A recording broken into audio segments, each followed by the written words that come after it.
Сәлем баршаңызға, мен сіздермен бүгін жұмсақ қамырдан дәмді самса жасау жолдарымен бөлісемін. Рецепті ұнаса лайк басып, каналыма жазылуды ұмытпаймыз.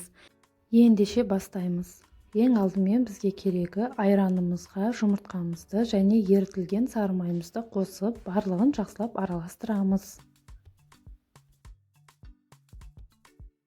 Кейін үкіштен өткен ұнымызды, оған тұзымызды және қопсытқышты қосып, қолымыздың көмегімен қамырын илеп аламыз.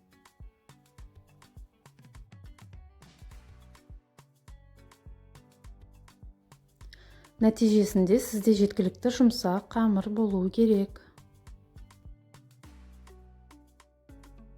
Дайын қамырымызды жылы жерге бетін жауып 20 минутқа қоямыз. Осы аралықта салмасын дайындаймыз. Салмасына кез келген фарш етін қолдансаңыз болады. Фаршымызға пиязымызды және тұзымызды қосып, жақсылап езіп араластырамыз. Көтеріліп, дайын болған қамырымызды ковриктің үстіне қойып, қамырымызды шетінен ұзынша етіп жайып, қамырды бірнеше майда бөліктерге бөлеміз, яғни 10-12 штук шығады.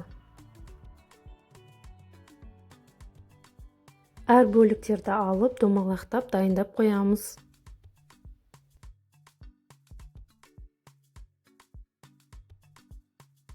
Қамырымызды шет-шетінен алып, әр бөлікті жайып аламыз.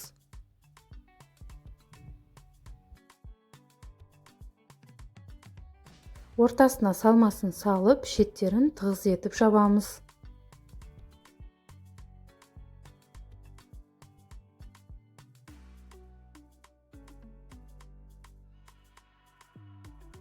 Бетіне себетін кунжут немесе мак қолдансаңыз болады. Мен екі түрлі кунжут қолдандым, біреуі ақ, біреуі қара кунжут. Самсаның үстіне жұмыртқаның сары уызын дайындап, әр самсаның шетінен жағып, кунжутқа малып аламыз.